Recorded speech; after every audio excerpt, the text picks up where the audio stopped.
Hi friends, இன்றைக்கி மசாலா பொரி எப்படி பண்ணுறதுன்னு பார்க்கலாம்.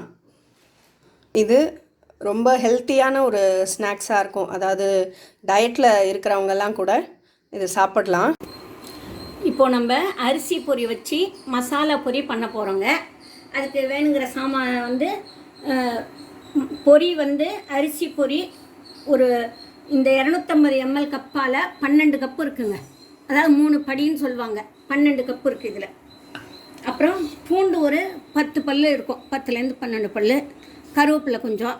பூண்டு வந்து தட்டி வச்சுக்கணும், 1-2 தட்டி வச்சுக்கணும். நான் வந்து சின்ன பூண்டு இருந்ததுனால நான் தோலோடு போட்டுட்டேன். பெரிய பூண்டு தான் தோலை எடுத்துகிட்டு கூட தட்டி வச்சுக்கலாம்.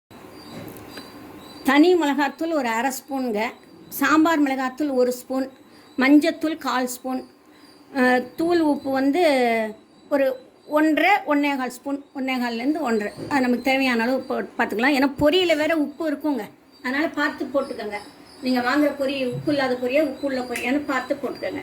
இப்போ வந்து வடை சட்டி வச்சு தேங்காய் எண்ணெய் ஊற்றிருக்கேங்க. ஒரு 2 டேபிள் ஸ்பூன் 2-2.5 டேபிள் ஸ்பூன் ஊற்றிருக்கேன். 1 ஸ்பூன் கடுகு போட்டு வெடித்ததும்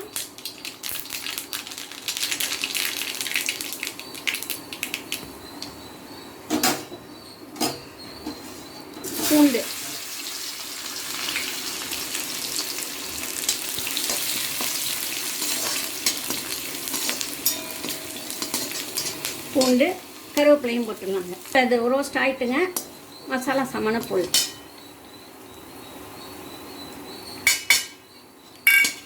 போட்டு எண்ணெயில் சிம்மில் வச்சுட்டு ஒரு பெரட்டிட்டு பொரியை கொட்டிடணுங்க.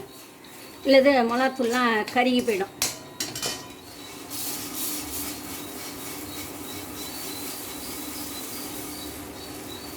நல்லா ஒரு பெரிய வடை சட்டியாக வச்சுக்கணும். நீங்கள் இவ்வளோ அளவு செய்யணும்னு அவசியம் இல்லை, கொஞ்சமாக கூட செஞ்சுக்கலாம்.